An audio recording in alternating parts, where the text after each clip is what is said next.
What's up, champ? How are you? I'm doing good. How about you? I'm good, man. Happy to have you. Happy to have you. Excited about your fight, man. You're taking on Jeremia-Nakathila. You and your dad continue to impress the boxing world with your opposition. You're only 12 and 0, and in your 13th fight, you're taking on Jeremia-Nakathila, man. Just talk to us about accepting that fight. I hear that you wanted, or that the team had their eyes set on someone else, and you guys couldn't get him, and you ended up with Jeremiah. How excited are you? I'm excited, man, because I know he's been in there with some top fighters like Shakur and Murataya, and I know he gave some prompts to Shakur. And just to be able to get in the ring with those type of guys and just make a statement, I feel like that shows the whole boxing world where I'm at and how quickly I'm doing it too. For sure. Now, you felt he gave him problems. I don't know that I felt that way. I certainly felt like he became quite cautious of his power. What sort of problems you think Jeremiah gave Shakur? Honestly, I didn't watch too much of the fight, but I heard he gave him prompts in terms of Shakur didn't look how Shakur usually looks. That's from what I was getting at Uh, more so. yeah, that's. I mean, he certainly moved more than we were accustomed to. Um, Now, do you obviously you're saying you want to go in there and make a statement, but you won't know exactly until fight night how that's gonna turn out. Murataya certainly got a knockout that we were not expecting, but he has been touted with power. You yourself now are looking like you have power yourself. Do you foresee a knockout? Is that what you think can happen?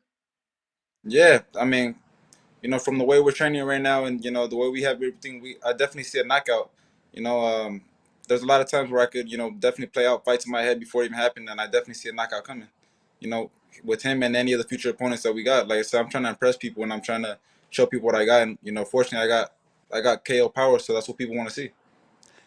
Now you're fighting in the Luma Color Phoenix Center in Ontario. How many people does that house? Um, Honestly, I can't tell you, but I could tell you that the place definitely gets packed every single time. I don't got an exact number on my head, but it's always definitely sold out every single time that I fight there. I mean, it must be doing well. You continue to bring big names, to your hometown. You fought Hank Lundy there, you fought Velez there, and now you're fighting Nakatilia there. Is that something that's important to you moving forward, fighting in your hometown?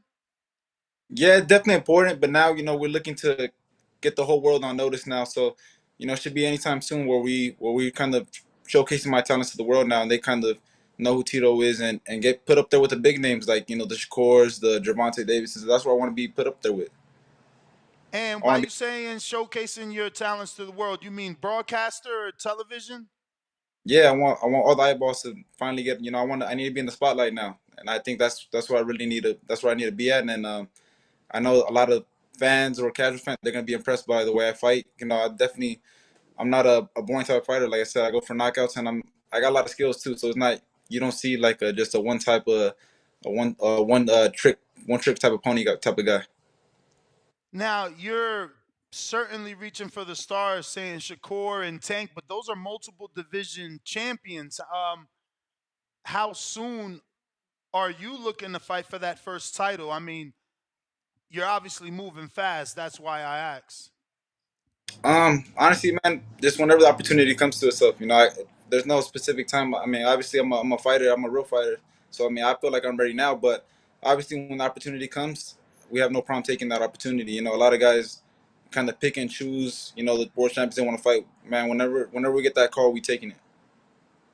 And as of now, where are you most highly ranked? Have any of the sanctioning bodies given you a ranking? Because with the names you beat, you should be top 10.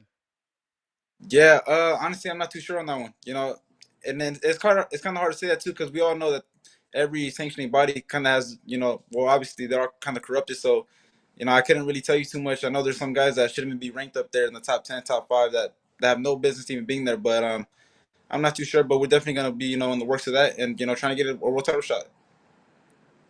Yeah. So this fight is going to be at 40, right? I believe, yeah, 40. I think we were. I think our contract's at 38, 40, 38, 40. I'm not too sure. And your first world title fight, you wanted to be at 35. I think I wanted to be at 40. I Okay, feel com- I feel comfortable right there. I got I make easy. I make weight easy there, and I feel like my power is, obviously good there. From the KO percentage I got and everything, I feel like I feel strong there. So I think 40 would probably be the most ideal. Plus, most of the guys from 35 are coming up to 40, so might as well stay there with the big names. for sure. Devin already moved up. Tiafimo already moved up. So you're right about that, and Tank occasionally moves up. Yeah, with So how do you little think you get those guys' attention? just by doing what I'm doing, man. Eventually, after knocking on so many doors, eventually one's gonna open up, and they're gonna have to come and fight me. And I hope some of them will take the shot, thinking they underestimate me, so I can go in and take the shot and shock the world. That's usually how it happens anyway. So I just hope after knocking on the door so many times, they finally they answer the door. So let me get your version of you getting into this sport, because I just talked to your dad and kind of learned his story, and it was man, it's an inspiring story for sure. Um, and he's come so far and he's doing his thing, man. So when was it that you decided you wanted to do this? At 4 years old, man. At the time, he was training my uncle at the time, but he still wasn't. Obviously, my that story, so he still wasn't, in the right place yet, but he was, trying to do things, and he was training my uncle at the time. And since my father was always either working or training my uncle, he was always out on the street, so I never really got to spend time with him too much. So I guess at a little age, I kind of felt like I wanted my father's presence. I wanted to be around him more. And since I seen him doing that, I kind of, a lot of times you see fighters where they say their uncle or their father took them to the gym because they were getting in trouble. I kind of threw myself into it, and I told my father that I wanted to do it. And then from there, the next day I started training right away. So I kind of threw myself into it. I kind of knew that's what I wanted to do. That's what's up. And that was at 4 years old. How old was your dad back then? Damn. In his early 20s for sure. Probably maybe 22, 23. So did you get an opportunity to train in that first gym that he went and got with the church?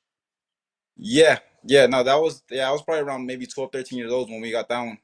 That's Okay. when our organization. So yeah, I was there helping them out. We were helping all the kids out. So it was definitely fun to not only get ourselves out of something that could have been a lot more, obviously could have changed our lives, but to help other kids out too that are going through the same things, to kind of mentor them. And just a lot of times they go not even to just learn how to box, they go just to talk to people, to, like I said, mentor type stuff. So it felt good to be able to help other people out too, like going kind of through the same situation. For sure, man. How proud are you of what your dad has been able to accomplish, man, and how far he's been able to get you? And do you fully grasp how far he's been able to get you in your boxing career? Of course, man. I mean, not only getting himself out of the situation that he had, that a lot of people can't get up themselves out of, of the situations he had, but to become a trainer, to become a promoter, uh, you know, pretty much as well as my manager, and to be able to do all this stuff, and to get me to where I'm at right now, and and the whole amateur thing that I did, to be able to accomplish all that together. I'm very proud of my father, because not a lot of people could do that. Honestly, there's very few that I know of, and for them to be able to push through it, and to do all those things, and to do them a lot better than a lot of these guys been doing it their whole lives, is pretty crazy to me. My dad has honestly, he's a real ambitious person. He has no limits. It is, man. It definitely is a story that deserves to be highlighted, because talking to him, he had no prior experience, bro. He's learning on the job with you, learning how to train with you, became a promoter for you, guiding and matchmaking for you. Like, it's all been on the job. And, hopefully you go as far as your dreams take you, so that, your father's story could be documented. And maybe we get a little biopic or something, man. It sounds like it could be a great movie one day. Yeah, most definitely. No, it's gonna be a like I said, so far we're doing great. We just got to keep staying on track, and hopefully one day it does become a movie type of thing where people could kind of get inspired off that too. That'd be dope. For sure, man. So I got Ruin of 504 New Orleans. He says, what plans does your team have for you to get that title shot in 2024. Now, I'm sure you didn't say anything about 2024, and yeah, is that too soon? Um, Man, like I said, it's just hard to kind of say, man. I gotta just keep fighting these guys. Obviously we're trying to step up every single time, and it's when the opportunity, just presents itself, man. There's some guys, like I said, getting opportunities that don't even deserve it. So this sport is obviously really corrupted. So it just depends when when my time comes, and when it does come, I'll be ready. Whether it's 24, 25, I'll be ready. So you're not in any of the sanction. You're not paying for any sanctioning fees to anyone, right? Because it doesn't. I haven't seen anyone have you in the top 15, which you No, should be for those names. Like Kurt Scooby is top 13 for beating Hank Lundy, and you did that before him. right. Like I told you, man, this sport is very corrupted. So there's a lot of times where I feel like I obviously feel like I deserve to be there, but if they're not paying attention now, they definitely will. I'm gonna just keep stacking it up, and eventually they're gonna have no choice but to put me up there. For sure, man. We got James Valdez from San Antonio, Texas, that says, I read an article about you and your dad in the Ring magazine. Inspiring story. My question, how did you feel about sharing that story? And do you have a special place where you keep the Ring magazine edition? We do have that actually printed out. No, man, but it's special because it's kind of something that me and my father kind of obviously we share. He helped me out in a way to not follow his path, and I helped him out to kind of stay motivated and stay clean because of what we were doing. So for me, it was kind of like it's not just my dad's thing. Like we share that together. So, and I think that's why we work so great in the ring and whatever we do because we have that mutual understanding. And like I said, man, we're like I don't see him as father as son so much all the time. We're like best friends, man. We've been through everything together. So I think that's why we're able to achieve so much together. Now, which fights did you watch once you found out you were fighting Jeremia Nakatilia, or did you not watch any and you leave that to your dad? I watched some. I don't like to watch too many tapes on fighters because I feel like sometimes fighters, when they watch too much or whatever sport it may be, they try to change their style or their kind of approach on, based on certain things that they do. I want to fight like me the whole time, so I kind of watch a little bit, kind of get a little notice on what they do, little certain things, and from there let my dad handle it. He's like I said, man, he's great at everything he does, so he always puts a great strategy, and I always come out victorious.